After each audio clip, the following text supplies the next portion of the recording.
died. Nearly everyone on the mountain was gone. Only 4 of us remained. There was me and my 4-year-old daughter, Katie. Edie Reese was still with us.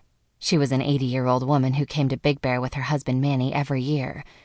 Edie and her husband eventually moved to our property when Big Bear fell.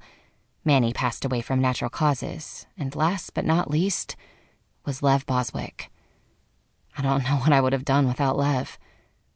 I had known him my entire life. We had been friends since he came to America from Serbia at 10 years old when he was adopted by the Boswick family who owned Big Bear. He didn't speak a word of English at first. However, that didn't stop us from being best friends. We had our ups and downs later in life. All that was put in the past when the virus hit.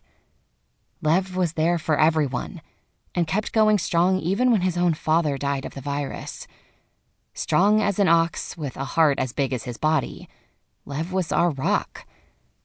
We stayed at my father's cabin for months. We weren't the only ones alive. We couldn't be.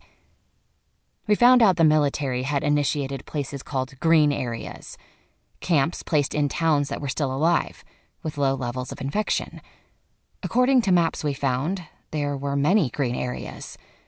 We didn't know, after all the time that had passed, if they were still operational. There had also been radio contact with other survivor camps, one in Kansas, another in Kentucky, but those contacts dwindled to nothing. I believe their radios died, and they didn't have a solar generator like we did. They were out there still alive, like the green zones. We just had to find them. That was my goal, to find life. Bobby knew the virus well. He had worked on it for months. Eventually, it would burn out, and all those infected would cease to exist. We only had to wait it out.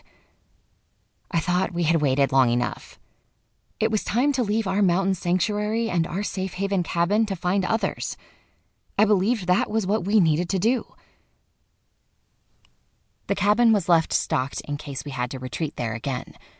We took what we could in the truck and left to find others. Our first destination was a green area located at a mall in Lancaster, Ohio. It was the closest one.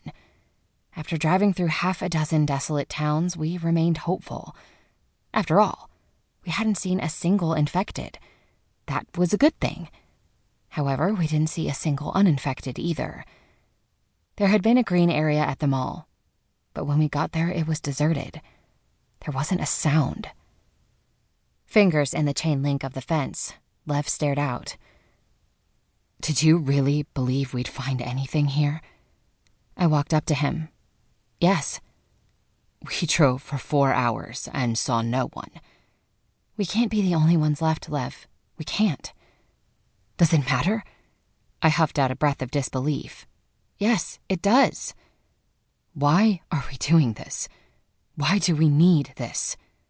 "Katie needs more than just us." "No, she doesn't," Lev said. "Maybe in the future. Not now.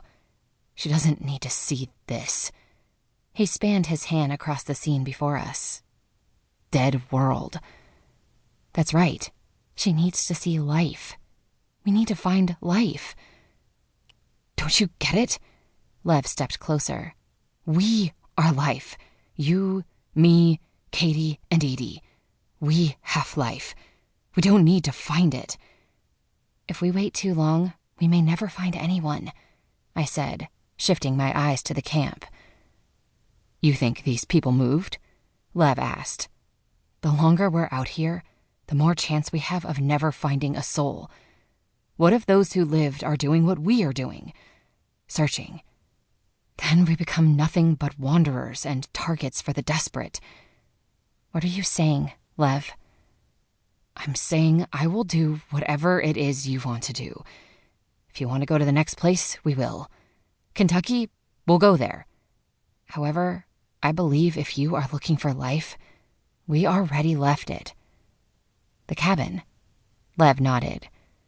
"It's the best example of green you can get. Trees, plants, deer that drive us nuts, and graves. That's not life. Those aren't graves. Those are people we love. A reminder of our lives." He inched closer.